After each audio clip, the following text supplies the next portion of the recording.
Ayan, so hello po mga kalingap, magandang gabi po sa inyong lahat, Square Gen. So ngayong gabi po ay bibigyan ko po kayo ng mga bulong sa mga nangyari sa photoshoot ng Tambalang Jomcar. At isa sa magbibigay po sa atin ng mga detalye ngayon ay talaga nakita po niya ng personal yung photoshoot po na nangyari kanina, na talaga namang grabe po yung ganda ni Carla, ang gwapo ni Papa Joms. Ito po ay walang iba kundi po si Arjun. Ayan. Pare Arjun, kumusta? Kumusta ka na? Una sa lahat, magandang gabi. Magandang gabi sa iyo, Arjun. Magandang gabi po, Kuya Jensen. Kumusta ka naman bro ditong mga nakaraang linggo, nakaraang araw? Ayos lang po, ito, ngayon ang ulit na kasama ay Kuya Love. Yun, anong nararamdaman mo bro? Sobrang saya. Namiss ko din po ang kalingap talaga. Talaga, gano'n ka miss? Nag-focus kasi muna ako sa pag-aaral. Una sa kumusta naman ang iyong pag-aaral? Ayos naman po, grade 10 na ako. Ayun. Kaya kung ano naman ang yung pagsama mo ulit ngayon, kumusta? Pagsama mo ngayon sa Kalingap? Sobrang saya po at saka talagang ang dalaong nagbago sa Kalingap. Lalo po ito naging masaya.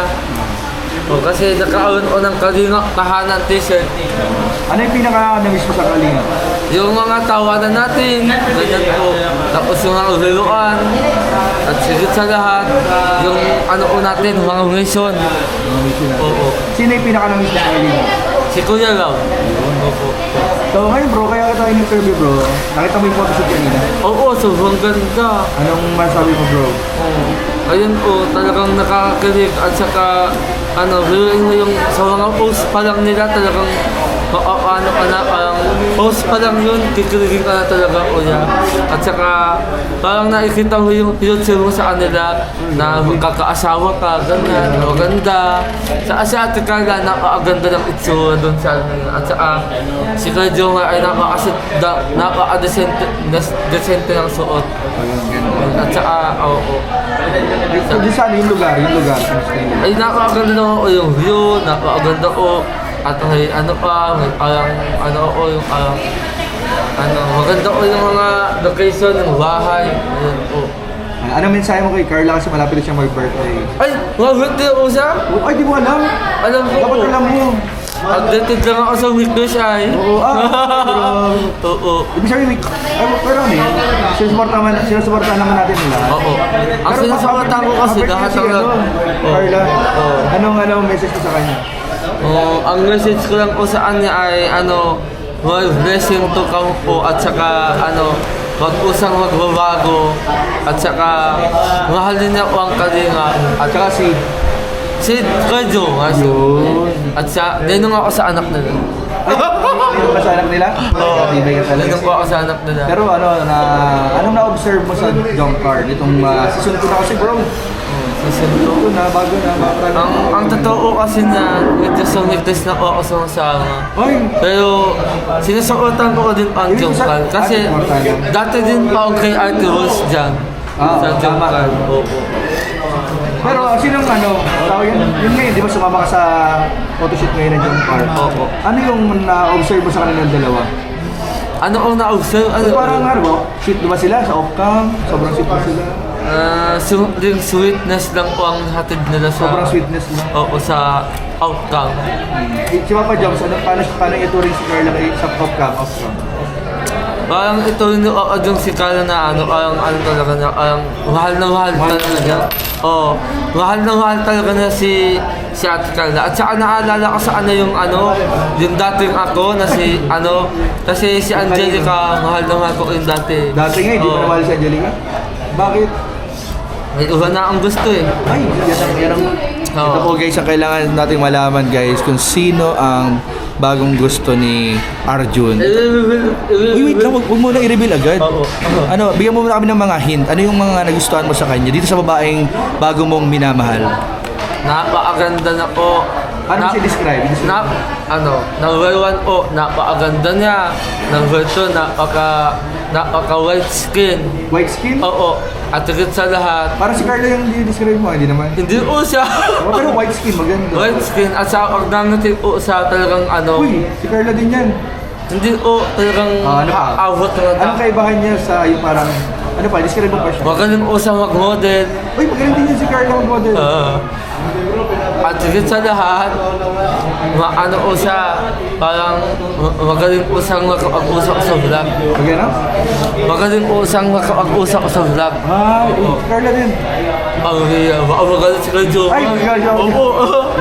Pero hindi si Carla, ha? Hindi ko yan si Carla. Oh, grabe mga katangin. Nagsisimula ko sa letter Q. Ay, Q.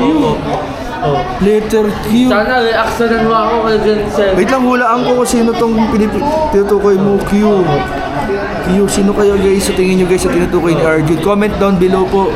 Pero ano pang ibang hint? Taga saan yan? Taga Daet ba yan? Taga-Iriga. Uy! Taga-Iriga po. Parang alam ko na kung sino tinutukoy po ni Arjun, mga kalingap. Isa lang naman ang ano ba to? Kalingap Angel ba to? Kalingap Angels po. Kalingap What's to? Angel. Ay, what's one yata? Basta ako, Kuya Jensen, suot na ako sa Jongkan. Hindi na magbabago ang acting ko sa Jongkan. Kasi dati ko ako sa anang nagsisilbi kay Jongkan. Kuya Jomar din. Dati ko ang kay Ate Voice ng Jongkan.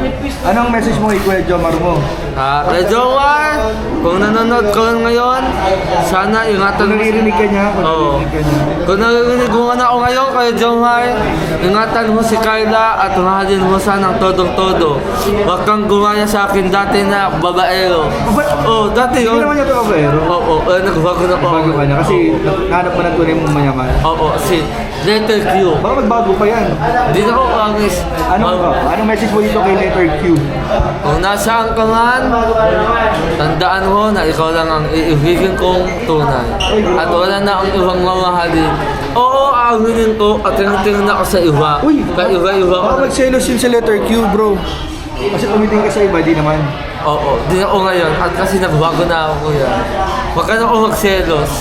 Ayan. Ano yung may papangako mo sa kanya? Yan.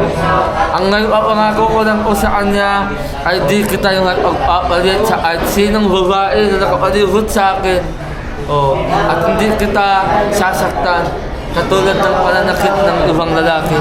Uy, grabe. Ganyan ka pa magmahal, Arjun? Kasi ang kinakaya ang inspiration ko na, kasi itong lalaking to loyal sa babae niya. Sino yan? Sino yan? Si Kuya Jomar. Ay! Idol mo si Papa Jones? Matagal na ko, idol ko na po yan talaga. Kaso hindi ko yan magaling kumanta. Grabe ka nilaglag mo. Sinulat mo na muna, saka mo nilaglag. Joke lang po yan, joke lang. Wala, kung narinig ka ni Papa Jones. Oo. Baka bilang kantahan mo. Basta ang ayaw ko lang po sa Jongkan, sana hindi sila magwakas. Hindi magbakas. Hanggang dulo sila. Hanggang dulo, hanggang kamatayan. Anong mensahe mo sa mga supporters ng Jongkar? Ayan po, sana po patuloy niyo pa rin akong suportahan ang Jongkan. Ayan po, abangan niyo po dyan, papasok po ako ulit dyan next year, next week. Papasok? Oo, Nice. tatry ko po magpasok. At higit sa lahat, sa mga washer po, kayo mga was. Yan. Kasi po si Carla po, mabait po siyang tao. At saka si Kuya Jomar, mabait po siyang lalaki. At gwapo. Si Kuya Jens. Siyempre, kamukha niyo ko si Dominic Ochoa. Ay, grabe. Oo. Sige, tayo kami bigyan kita ng chili garlic oil. Mahalang to ko yan. Huwag mong ikula, huwag mong ikula. Huwag mo kainin. Dito. Uy. So wait. Kaya Jensen, alam mo, first time ko lang uma-interview niyo. Kaya nga eh. Pinapangarap ko din po ng reactionan nyo. Reaction na kita ngayon. Kayo ang pinakasikat na reactors dito Ay, sa grabe Manila. bro. Kaharap mo si Kuya P, reactor din yan. Oh. Ay, bro. Paano yan? Ano si Kuya P? Magaling din. Oo, kasi ang galing niyo po. Pero napapanood mo reaction ni Kuya P? Hindi ako masabi. Ay, hindi ka nakasunod ni Kuya P? Hindi ako nalabas. Kay Kuya P? Ano ko nga dan? Kuya P nga. Kuya P. Kaya Subscribe mo bro ha. Oo. Reaction din yan. Subscribe po at hindi ko isikip ang ads. Yun. Maraming salamat bro. Karangalan mo ma-interview ka. Ako din po. Pagkabait ka na. Oo.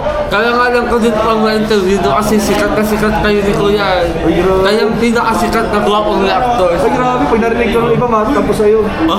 Joke lang. Salamat po. Salamat. Salamat Kuya. Thank you po mga kalingap.